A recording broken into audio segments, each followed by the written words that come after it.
I didn't realize how fearful I was. I didn't realize how low self-esteem I had. I just masked it and I went out that way and pedal to the metal. But when I got into recovery and I started working on myself, I realized I could put fear almost everything in my life. If you or someone you know is struggling with alcoholism or addiction, do not hesitate to reach out for help. You can find numerous free resources on our website, thebeginagainpodcast.com, and there are tons of resources and support networks available online, in person, or just a phone call away. You don't have to face this challenge alone. Welcome to the Begin Again podcast. I'm your host, Gary Menkes. On the Begin Again podcast, we delve into the inspiring journeys of individuals who have overcome alcoholism and addiction and emerged as true trailblazers in entrepreneurship, business, sports, and beyond. Through authentic, uplifting, and profound conversations with our guests, we aim to shatter the stigma surrounding addiction and demonstrate that recovery can be a catalyst for remarkable success, strength, and resilience. We firmly believe that by listening to these accounts, you will be empowered to unlock your own potential, instigate positive change in your life, and contribute to the creation of a better world. So, get ready to be inspired and embark on your own personal journey of growth with the Begin Again podcast.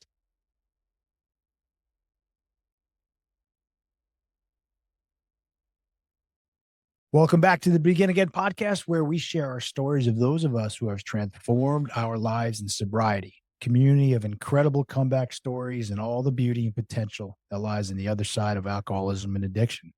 Joining us tonight, founded the event planning SaaS company Social Tables in 2011 as a response to his anxiety and feelings of being othered. By 2018, it became a leading platform in the hospitality industry and sold for 9 figures, and what should have been a high point instead turned into addiction. First sex and pornography, then hard drugs, and he's the author of the book, The Quest, the definitive guide to finding belonging. He is Dan Berger. Dan, welcome to the show. Thank you. My name is Dan. I'm a love, sex, and porn addict. Welcome to the show. Hi, Dan. Hi, Dan. Hey, Thank you for Gary, let coming. me just start off by saying thank you for having me and thank you for what you've done for countless of people. I appreciate that. And, I say this too, and we were just, you've heard me probably say this too. The incredible people I get to meet doing this, Dan, has been the most rewarding thing I could have, and wasn't part of the, proverbial business plan, if you will. I just, it wasn't part of the structure. And I get to meet amazing people doing this, and we get to have really cool, deep, in-depth conversations where we learn, we open our minds, hear some things, and we show at the end of the day that people out there realize that they're not alone. It's not just them. Hell yeah. So we were just talking offline. You went on, first of all, which really piqued my interest because you're in Idaho right now, right? And you started this on a how many mile trip with some buddies? 15,000 miles. 15,000 miles. Yeah, it's incredible. That's in a Tesla. In a Tesla. Wow. Now that's, so you have to pick your route based on where you can charge. That's a different cross country trip. Wow. That's a new age cross country trip. Wow. Go figure. Some places you probably can't get to, I guess. Unless you have like an extension cord. Maybe you need some crazy extension. Actually, I did have an extension cord because we always had to charge the car in an Airbnb, and they're not going to have, like a 20, 30 amp, plug. So we had an extension cord and just prayed that, it'll be charged by the next day, overnight.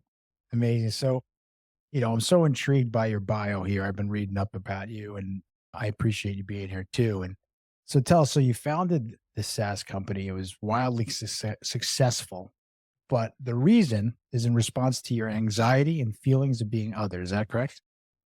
Yeah, that's right. That's right. Can you tell us about the business and what it entailed and really what it was all about? Sure. I think the best place to start is when I was in my biological mother's womb, when she made the decision to give me up for adoption. And that right there created a feeling of worthlessness from day zero. When your host parent tells you that you don't belong in the family and you're going to be given away as soon as you're born, that's tough. And then when I was 2 years old, I My dad abandoned my mom and I, and I've been fatherless 41 years, now. And then when I was 8, we immigrated to the United States from Israel. Mm. So these 3 traumas, I call them my belonging traumas, and I'm not, measuring traumas. These are my traumas. They're my maximum pain. These belonging traumas created this really low self-esteem, worthlessness, issues that I've had. This idea that I'm just broken, and that just led me to constantly try to seek a sense of belonging.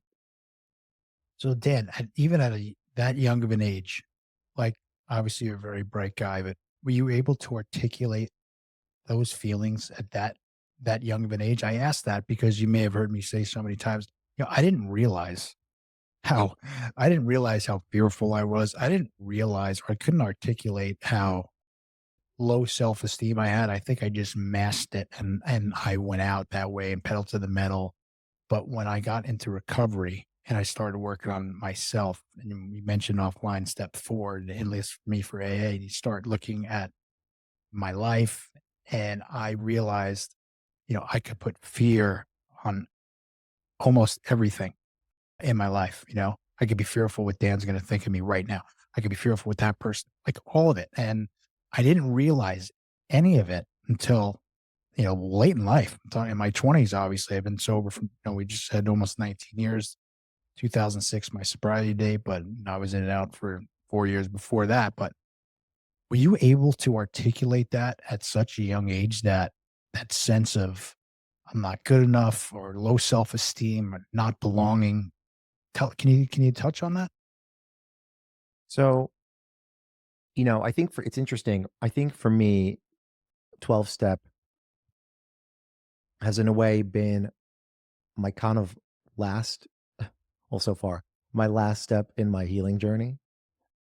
My healing journey should have started way earlier when my adoptive mom was like, "Hey, you're adopted. I know there are gonna be some problems down the road. Let's take you to therapy."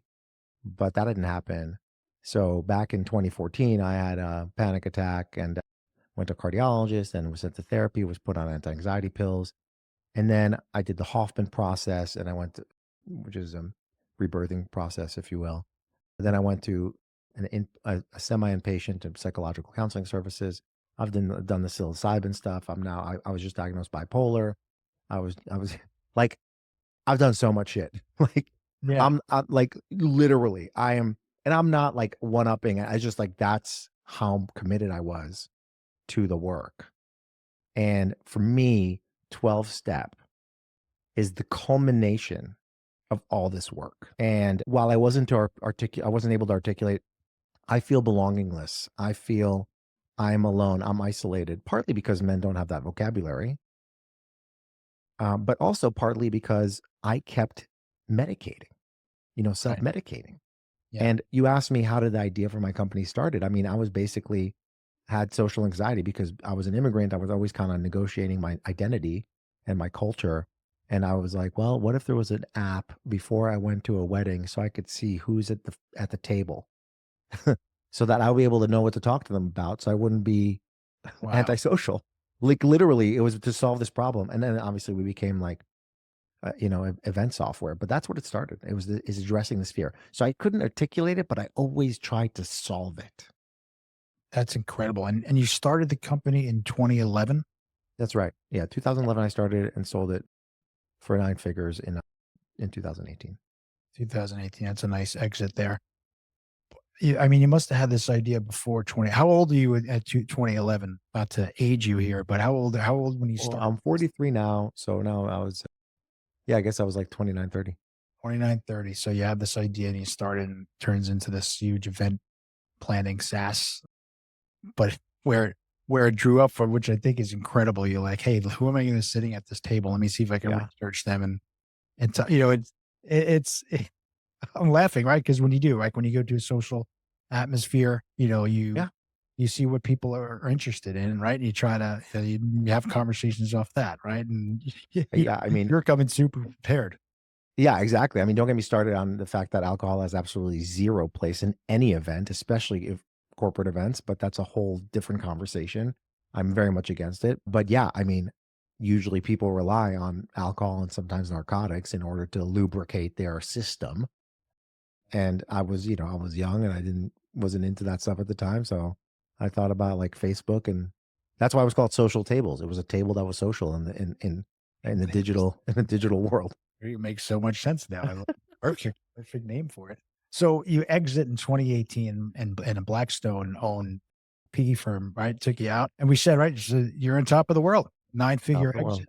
You're Yeah. so you're in your, 30s, mid to mid 30s ish.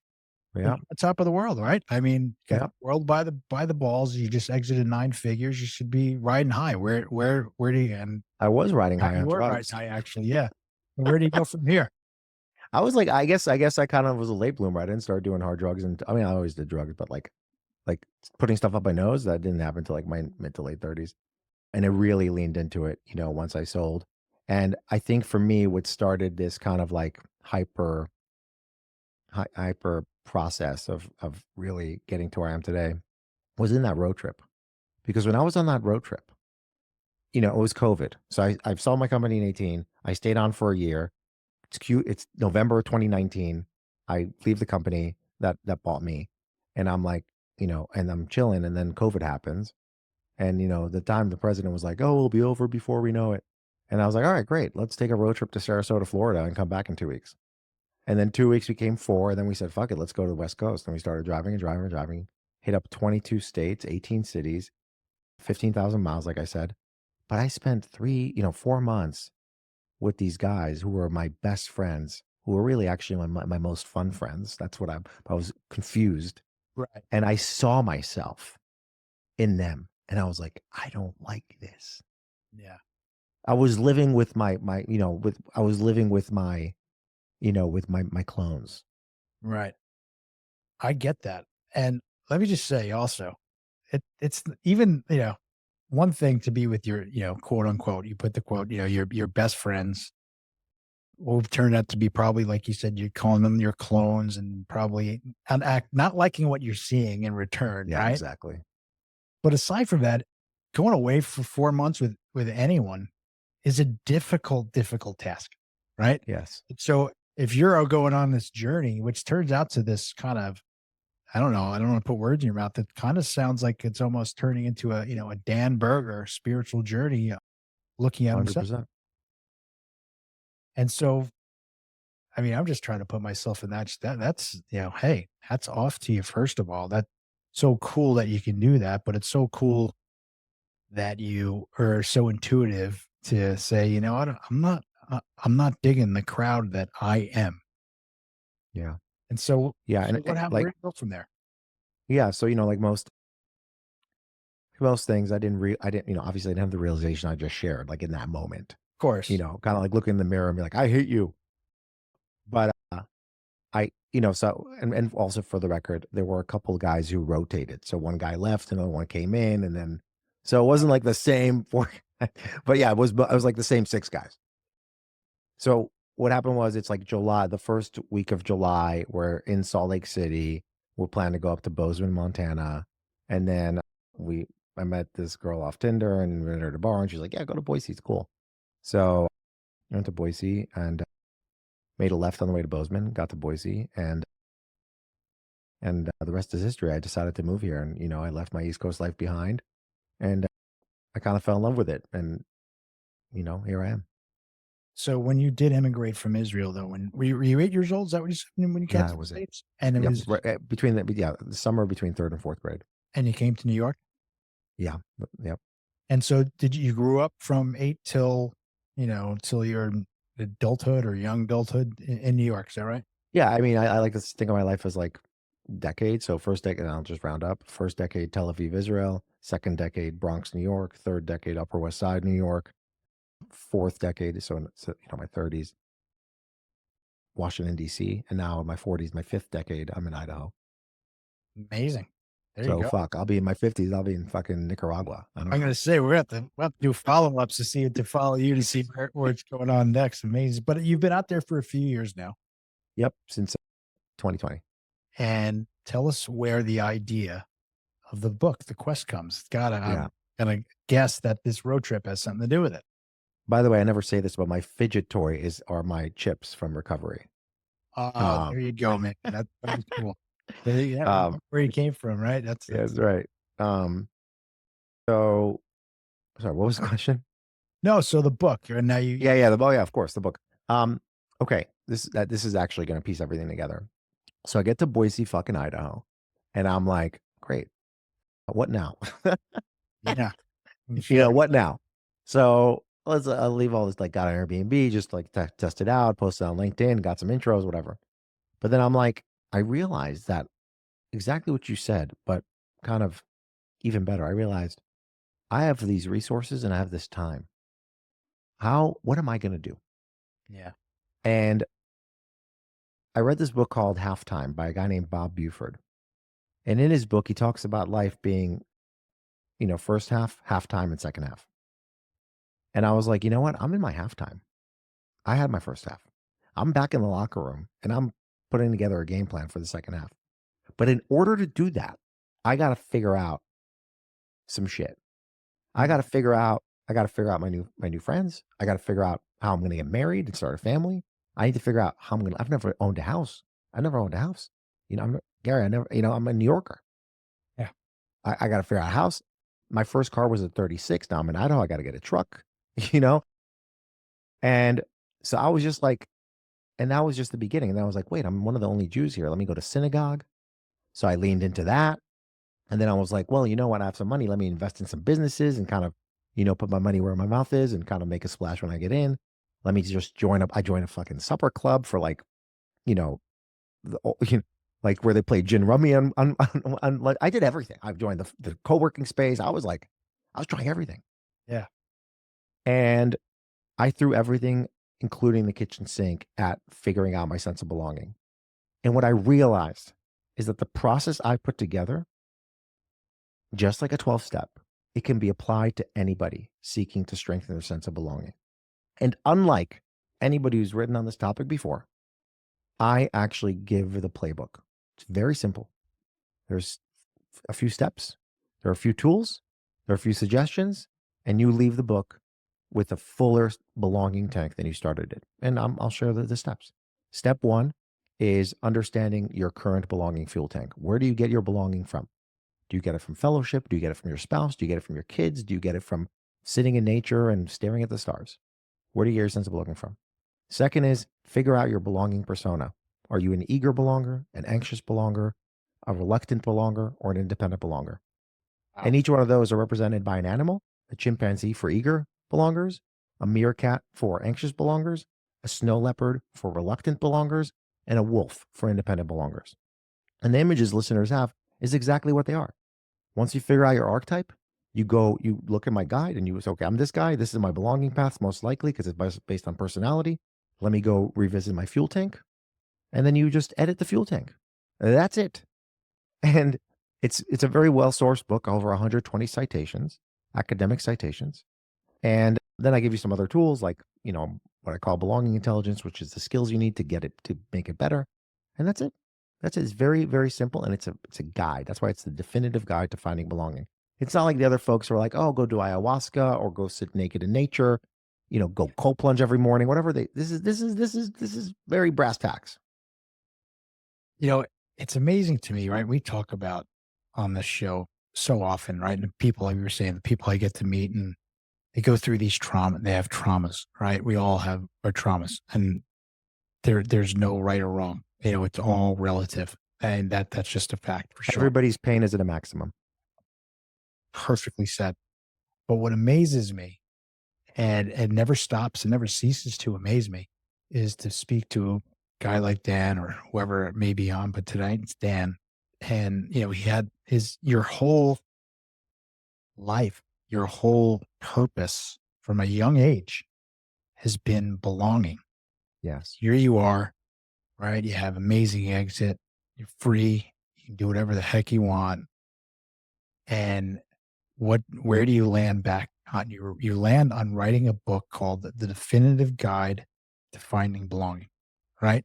My point is you go through your traumas, right? And you write a book and you're helping people now so that they can have some help, some coping mechanisms, and perhaps maybe even that they don't have to go through what you had to go through, right? You flip the script and you write a manual to try to help someone that has gone through what you're going through, that they don't have to go through it. And I just think it's incredible. My hat's off to you, and I think Thank it's you. awesome. I really do.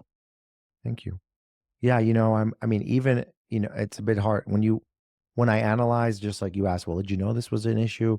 When I look back at the last, 40 years, I am, I now think about the belonging, and I'm like, when I sat in a treehouse with my friends when I was in third grade, I was trying to create a sense of belonging for them, and I always say the number one thing for belonging, and the number one step is, at least when it's social, is hospitality. And that's what you actually get in a 12-step program in a meeting, right? You Mm, get that. We celebrate wins, you know? We give chips, there's awards, there is there are friends, there are sponsors. These are all ways that we find belonging, which is why 12 step is really, for many people, such an important part of their belonging tank, because that's where they get and belonging is a social construct, and it's an independent social construct. And that means that it can be measured independently from everything else. There's extrovert, introvert, and all this other stuff. Your need to belong is independent. And the last thing I'll say is, even starting my company was me trying to find belonging. I was like, well, I can't find it I try to work at consulting or whatever. I'm like, I worked at FEMA for like a summer. I'm like, I can't find belonging in these places. yeah. Let me go create my own so I can create belonging. But as soon as I sold my company, my belonging was gone because that's everything I had. All right. You're describing, at least to me, belonging. You're describing community also, which is Right. such a huge, huge part, certainly in AA, certainly in all the 12-step programs, right? You're surrounded by people that have similar stories to yours, that can relate to you. And a lot of us, we come in, right? And we feel like we're all alone, that no one can relate to us, that no one's been through what we've been through. And we drag a lot of ourselves, like Jelly Roll says, no one comes in here on a winning streak, right? We come, most of us dragging our asses, or thrown in, or it's our last resort. Like for me, for example, Dan, you probably heard, I went up to rehab in 2002, and I sat in that rehab, and I can remember as clear as day. I'm sitting in a circle, you know, 20 other guys, and comes to me, and I have to raise my hand because I'm there. I raise my hand as I'm Gary, I'm an alcoholic. And let me tell you, I thought my life was over. Like, look at where you are now, Gary. Yeah. Look at what you did to yourself now, right? And like so many things since that moment on, because that seed was planted right there, because I had to voice it, and but to have the community, number one is, like so many things, everything I thought I knew was completely wrong. So like today, at least I have this gift of an open mind because I don't know anything. Or there were so many things I thought I knew, Dan, and I was wrong about. So now I'm like, all right, just because I have my views on things doesn't mean that they're correct. So let me perhaps explore, or listen to another side of the story, right? And today's political climate is a perfect example, not to even go near that, but you get the gist of what I'm saying, right? But to have the community, and I'm blessed. I got a group of boys from day one that I'm gonna chat with all of them, and everyone knows everything, and we still bust each other's balls, all day, all day, all night. But I have other groups of buddies in my community Yeah. that are my brothers, and who I talk about fatherhood. And hey, I fucked up today. I was short with my son, and I can't shake it, or I was a dick to my wife, real life stuff, and I'm thinking about your road trip, because I can relate to that proverbial, driving around cross country, especially when I was in my disease, like, and I just know me, I would have kept going. I would have kept masking it when I had those feelings of like, I want to get out of here, or I don't like this. I would just kept throwing stuff in my body and kept going. But it's the community, right? It's the belonging. And anyone, I think you had just said it too. It doesn't matter where you come from, Israel, New York City, Nicaragua, doesn't matter. If you are feeling a certain way, whether it's sex addiction, drug or alcohol, and you think you have a problem with it, you are welcome there. And people find their tribe there. And this is, I never heard this term before, recover out loud, until I started this podcast. And let me tell you, it's the most incredible group of people. It's like a movement, recover out loud, because, listen, and you know this as well as anyone, talking about sex addiction, man, there must be some serious stigma with that, right? Oh yeah. Not too long ago, you couldn't even talk about, being an alcoholic or that was a big secret. Now it's not that way. And I don't think the forefathers meant it for it to be a secret. Like, I understand the concept of, not, you know, parading it around. Hey, everyone, come here. It's better here. But the truth is, when you go to a sex addiction clinic or an AA meeting, like, there's not a big sign outside that says, hey, come on in. You can completely change your life when you come here. But you know what happens when you go in those doors when you're willing and you're done and you surrender to it? Your life completely changes for the better. Hey, everyone, quick break to tell you about Recover. That's RCVR. If you're on this journey of recovery, you already know it's not just about quitting. It's about rebuilding. It's about self-discovery and reclaiming your best life. That's exactly why I created Recover, a lifestyle brand built for us, by us, those who have walked through the fire and come out stronger. Head over to recoverbrand.com. That's RCVRbrand.com to grab your Recover gear. We wear it as a daily reminder that you're not alone and that your story is just beginning. And because you're part of this community, use Recover20 for 20% off your first order. And wear your story, share the message, and end the stigma. Now back to the show. Yeah. I mean, you just said you shared a lot of wisdom.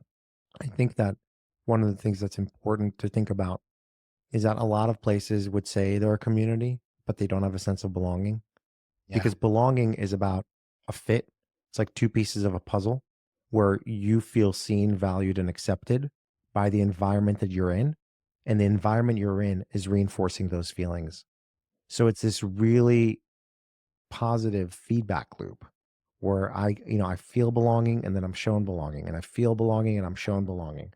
So even the idea that after a share, the room says, thanks, blank, Yeah. that right there is like, okay, I was seen, you Yeah. know? And there's just all these little norms within fellowship that reinforces belonging.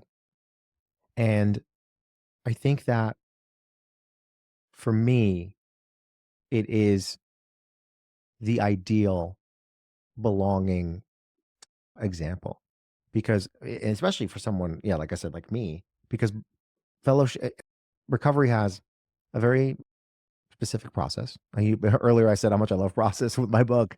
It's like 1 through 3, 1 through 12. And then there are tools, work your program, pick up the phone, play the tape forward, Mm. pray. There's tools. And then there is community. So, and like in that community has belonging. So like, I can't ask for anything better. It's like, for me, it's a perfect fit. It's really incredible. Like, I'm just thinking about you, right? And your story, and you go across country, you have this sort of spiritual journey, the spiritual epiphany, if you will, dragged across a few months, right? And comes to you right in the book, and where you find perhaps some of your most incredible kind of belonging, where you put this whole puzzle together, which has been in your mind your whole life, is in 12 step, which is, I think we talked offline about, doing 4 steps and inventories on ourselves. And I had mentioned, I think, when we started, like, I hate the 4 step. I mean, I love it, but I hate it. man, it took me so long to do it. I do it every day a little bit, every morning. Yeah. Now we call it living in 10, 11, and 12, which is, if you do mess up, you make the amends quicker. I'm laughing this is actually a year ago. I was in the city and I was busy at work, and I think I ordered pizza, right? So I had a delivery and I couldn't get off the desk to get the delivery. The poor guy was stuck there. And then the guy called me, the pizzeria, and I ended up, yelling at him, don't, whatever I said, I just acted out, and I was like, and I hung up the phone. I was all fired up. And then, you know what I did? Went the next day. I was like, hey, man, And the guy on the phone, the asshole, I was like, "That was me." And he's like, and yeah, this was a rough and tumble New Wow. York City, dude. And I was just like, I apologize, man. I was like, I was just in a bad spot and I didn't mean to take it out on you. He's like, "No problem, dude. No problem. Yeah, here, you want a meatball hero?" I was like, "No, no, I'm good, man." It's like, "Where's the That's delivery incredible. guy?" I gave him, I love it. your 20 guy. My point is, like you had said, men don't speak this. So like we didn't have these tools. And I certainly didn't speak this language. I didn't know to go make, amends to someone, but that's what we do now, right? And we can laugh about it also, and man, it's such a easier, softer way this way. It's so much easier that way. It's kind of a grand scheme of keeping our side of the street clean, right? And listen, we're humans. I'm human. Man, I'm gonna fuck up probably. Man, listen, before I go to bed, I got time. Some could go wrong. I could mess up for sure, especially if I'm out on the road or something. But my point is we learned this. I learned this in those steps, but to go even a little deeper is, man, I had stuff that I thought I was gonna keep in my back pocket my whole life, and Right. stuff that, you know, created this chip on my shoulder as a young kid and just festered and festered and festered. And, you know, lo and behold, I finally wrote that stuff down. And let me tell you, it was freeing. It was totally freeing. Like I saw stuff as a kid that, normal kids aren't, 7, 8-year-old kids aren't supposed to be seeing. And I was like, yeah, it was my dad who I love now, and I loved then too, but it was just, a lot of drugs going on, and I was ashamed of it. I was Mm. terrified if anyone knew what was going on inside that house, and I was never gonna tell anyone, or maybe I was almost gonna tell anyone, but I never did, and now I kinda laugh about it because now I have a podcast, and not only did I, like, share it with my sponsor once and then a couple other people as I got, further along, now I'm talking all about it, but the to not laugh about it, the beauty about sharing it is there may be someone out there that said, "Holy shit, that was me too, man." And Yeah. can I it think be that's, by the way, I think that's especially important with, you know, sex, love, and porn yeah, because I I can only name two like celebrities that have talked about it. I think yeah, Russell Brand and Terry Crews. Like nobody talks about it. And there's a sickness, Gary. There's a yeah, sickness amongst men. Men are more likely to die of deaths of despair than any other group, which means suicidal, alcohol related liver disease, drug overdoses. And and men are more alone than ever. Men are coming of age later. Only, you know, 10% of the men match with people on 10 with 90% of the women on like dating apps. So there's like a huge problem for men and this compulsion, this disease. And I always say everybody's an addict. Everybody's got compulsion. Everybody's got compulsive behavior. And some of the things that we don't even think about, like, oh, I'm gonna go masturbate and watch this porn and it's gonna be fine. Like it's not in the volume that's currently happening. And I also don't think it is if you're not vulnerable and honest with your spouse and you're doing it. So anyway, it's kind of off topic, but no, no, I don't think people talk about it enough. listen, I think it takes a lot of courage to sit there and admit that out loud. So my hat's off to you, and I mean that's bottom of my heart, man. Like I really Thank do. you. I started following a guy recently who David Bayer. You familiar with David Bayer? No, I'm So not. he's kind of like big, manifestation guy, but he's also sober, but he's also a sex addict, and he's way, out about it. And yeah, David Bayer, look him up. He talks about it all the time, and you know, it's not. I don't have that problem, but I have is, he and I are both got sober in the same place, meaning AA. But he talks about it. He talks about it a lot. So you definitely take a look at him. I like Yeah, for a lot of sure. content he puts out there. Yeah, and we talked about this before the show, but I think with the sex addiction, like, so in SA, so two things. Number one, and there was like four different A meetings for it. Sex Addicts Anonymous, Sexaholics Anonymous, Sex Love and Porn Addicts Anonymous, or Sex and Love Addicts Anonymous, and then Sex and Porn Addicts. So there's like, okay, I just told you that. Do you even know the difference between those four? Like, exactly. And I've never heard of any of them. Yeah. So that's the thing. Our inner circle, and at least in SAA, is defined by the individual. And the funny thing is that most people in this addiction have every other addiction in their inner circle. So, for me, a relapse would be drinking, it'd be doing drugs, it'd be sex with self, it would be cheating, and a bunch of other things. But I define my inner circle. Some programs like have more, define a relapse or addiction or inner circle. Right. But for me, it's I can't touch any of that stuff because it always led to sex and chasing sex, and then adding alcohol to it, adding, hard drugs to it.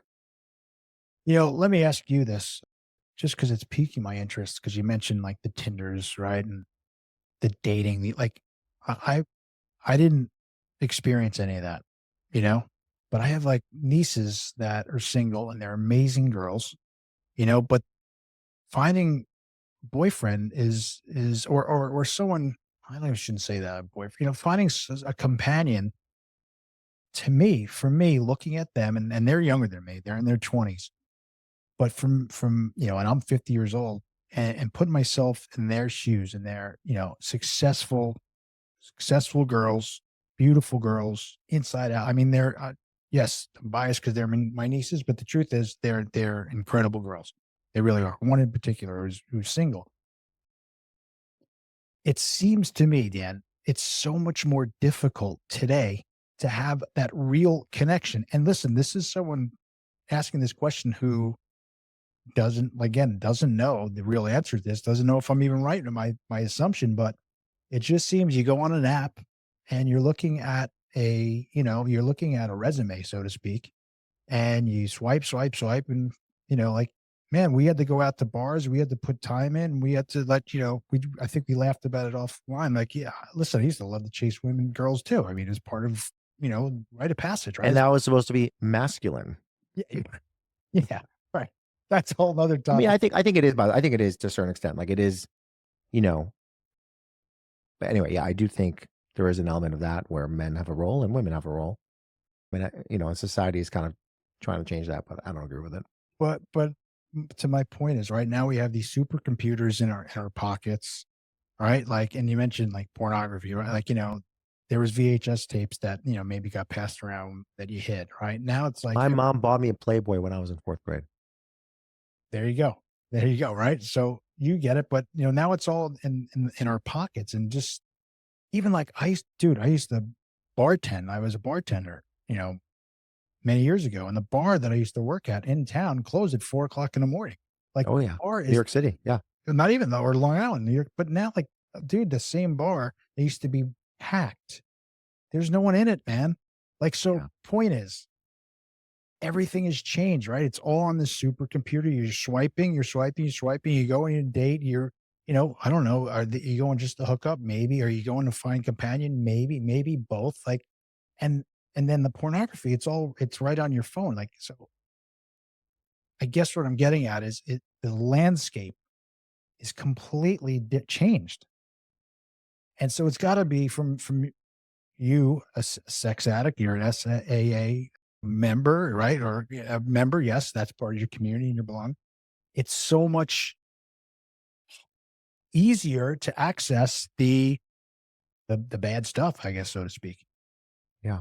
Not to mention, by the way, so in SPA, Sex and Porn Addicts Anonymous, there's a term which is used sexually, but it's not in this case. It's called edging, which is basically going into the margins of what may be a relapse. So like looking at Instagram, and the algorithms feed you that stuff, you get, you go to the discovery and you suddenly get, women, scantily clad, whatever. So yeah, I completely agree with you. There are obviously many problems with pornography.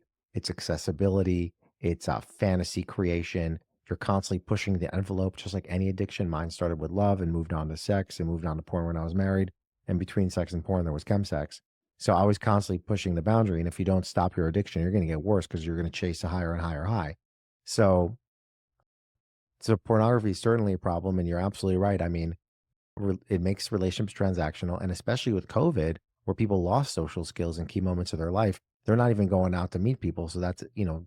essentially making the problem worse. And, and interestingly, like I said before, the most interesting fact about the online world is that, if you're a woman, it's easier to match. So you almost have this kind of like analysis paralysis because men are just swiping right on everything. I mean, I would go on the app and just, watch TV and just swipe right and just to get matches. I mean, you got nothing to lose. So it's no secret. And therefore, a lot of these companies are trying to change a little bit in how they do it. Bottom line is, one of the things I talk about in my book is if you want to meet somebody and you're serious about it, I'd get a matchmaker. Now, obviously, a 20-something-year-old's not going to get a matchmaker, but that's the move when you're serious. I'm watching this new show called Landman, and I'm going to butcher this quote, but basically, he tells his daughter that you you know it's the right one when it's the last one.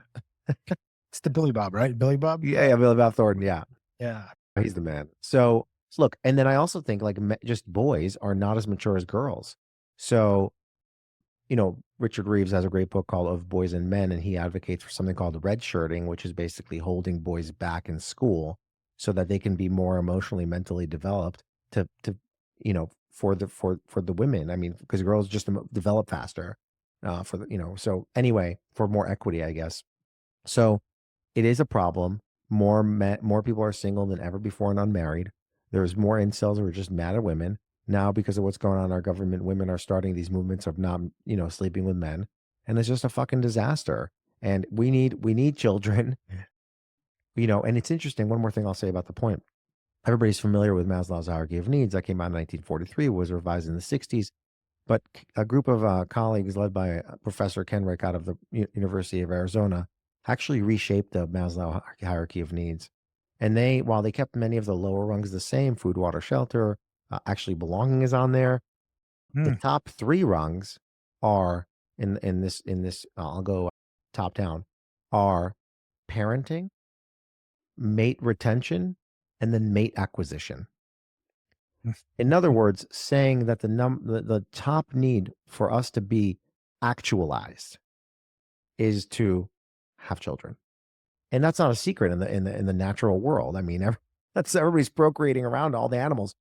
So I do think that it is exceptionally important for fulfillment and self-actualization is to find a mate, keep that mate, and then have children with that mate. And the last thing I'll say is that men, for the most part, will only truly feel a sense of belonging when they have a family. Mm. So anyway, those are my thoughts on dating. It's really hard, and I don't envy younger kids who are just trying to figure it out. Yeah. Well, I have two young ones, 10 and 11. Let me tell you, I mean, the most fulfilling thing in my whole life is my family. So I think you're spot on with that. I really do. And let me say again, I know I said it earlier. I think it takes incredible courage to come on and to talk so openly about some of your, addictions. I know you've had the kitchen sink of them, right? But they're not all sorted. They're all under the same umbrella, right? We're masking stuff. We're trying to escape stuff. But this is one like, and I can't remember if we talked about it on or off camera, that is, or we just actually was on, is it's not talked about, right? And I, like I'm even starting a company called Recover here, there, that, it I say, I don't want to lessen the stigma. I want to eliminate it, and then I'm talking to you Yeah. and you have a whole nother, if we're in if alcoholism and drug addiction is in, I don't know, the third inning, just to throwing out a number, sex addictions, probably they're not even not even in the top of the first inning yet. Is that Yeah, I accurate? think Say that's accurate? I mean, I think so. If I understand correctly, are you suggesting that? I'm Oh, saying I see. In terms the of like stigma of things, popularity. like, well, not even popularity, Yeah, like, yeah. I mean, not long ago, you couldn't talk like, mainstreamization. I guess. Yeah. think it's okay for me to say, "Hey, man, yeah, I'm an Oh, alcoholic," and dude. call it Like a day. being sober or like sober curious is like cool right now. It's like, It's so funny you say that, and I don't want to interrupt you, but like when I heard the term for the first time, sober curious, it was like when I started this podcast, and I was like, my initial, and kind of going back to the open mind thing, my initial reaction was like, all right, cool, but that lane's over there, and that's just not, part of my lane, so to speak. And then the more I dug into them, I was like, wait a minute, they might be the most important people in the room, the sober curious people, because you know what? If there's a few in there that are sober curious, number one, I'm in the camp that if you're asking yourself, maybe I'm drinking too much, or maybe I don't have to drink as much, there's probably a good chance that you probably shouldn't. That's just kind of how it goes. But if you're in the sober curious, right? And let's say, it catches on, and you know what? You stop drinking. You know what? Good for you, because maybe you don't have to go to that rock bottom place that some of us, like you have gone, if I've gone, in our alcoholism, addiction, drugs, whatever. Maybe you don't have to go hit that rock bottom. Maybe you can save yourself years and years, and your family and people close to you, years and years of misery. Like, so I went from very quickly, like, all right, yeah, cool. That's not my crew, to like, you know what? They might be the most important people in the room. Yeah.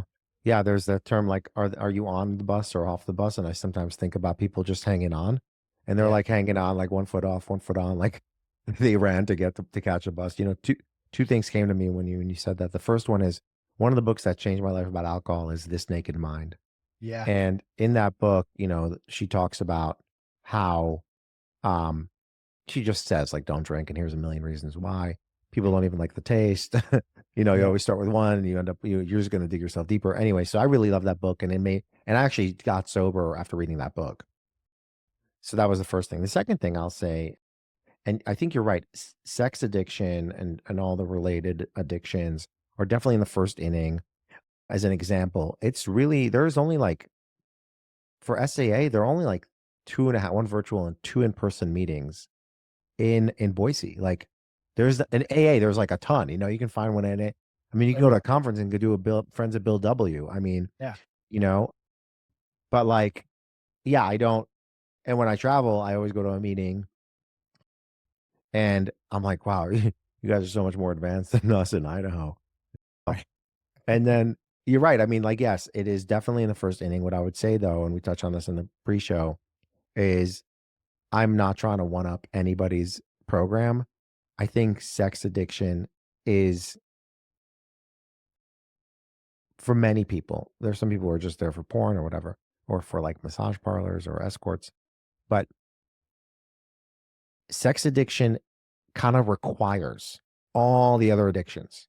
I Yeah. mean, even like overeaters, like, oh, I go to a bunch of meals just to get women to like me, and then I feed them alcohol, and then we do a line. So it's like, it's like, or like I'm a workaholic to like impress chicks or whatever. Like there's all these things that feed sex addiction because sex is this primordial need that Yeah. humans have and that men have been grown to like want to take. Mm. And for addicts like myself, I'll do anything to get. I would have done anything to get sex, Right. and I would have done every one of the programs, like any one of like the vices of each program in order to get there. Yeah. Well, it's super interesting. Like, again, my hat's off to you, and this has been a really cool conversation for me. What's in the future for Dan, though? What's coming up? So I'm starting my new company is called Assemble Hospitality Group, Mhm. and it's a new lodging concept for retreats. The first one, and these are boutique retreats in urban areas. First one's in Boise, Idaho, right downtown, 11 rooms, 3 meeting rooms. And yeah, it's a place for corporations to have their offsites or recovery workshops to take place on a weekend or YPO forums to take place. Like it's a place for people to come together and create a sense of belonging for their teams. Very cool. And what's the website, if you can share that? And we'll put all this in the show notes as Yeah, well. yeah. Assemblehospitality.com. Hmm. And then my personal website is danjberger.com, where everything can be found about me. And if anybody wants um, a free copy of my book, I'm happy to offer that to any one of your listeners. I haven't offered that on any of the pods I've done, but if you heard me here and you want a free copy of my book, just reach out to me on any socials or whatever, and I'll send you a free digital copy. You can also get few free sample chapters on the book's website. And you can also take a quiz to find out your belonging persona, where I share free advice on what to do matching your persona. So cool. I appreciate you doing that, and definitely go check out his website because I was on it for a while before he came on, and Yeah, I'm actually going to send you. I'm going to send you a hard copy. So I'm going to follow up and ask for your address, the best mailing address for you. absolutely, absolutely. I look forward to that. And as last one, socials. Any socials? Instagram. Yeah, I just add Dan Berger. Yeah, Okay, we'll put that on. I would have been a Twitter addict, but I quit that once Elon took over. So at least I dropped one addiction. There you go. There you go. Well, Dan, I appreciate you being here, man. This has been a really eye-opening Thank you. I'm conversation. like getting emotional, like just having been on here. It's thank No, you. no, thank you. That makes you know what they always say. I'm going to butcher it too, is the Jim Valvano speech. But if if you laugh and you cry and you spend a day in thought, that's a good day. That's a good, Every day is a good day for me. so. Well, I appreciate you being here. We're gonna have a follow up too, man, because I really enjoyed this conversation. I want to see where you're going. I know Thank you. this It'd be an next honor, man. venture for you is certainly going to be another winner. So we'll have to come visit one of those too, one of those days. Absolutely. Anytime. You're welcome. Well, I appreciate you being here. God bless. We'll talk soon, my man. God bless you too.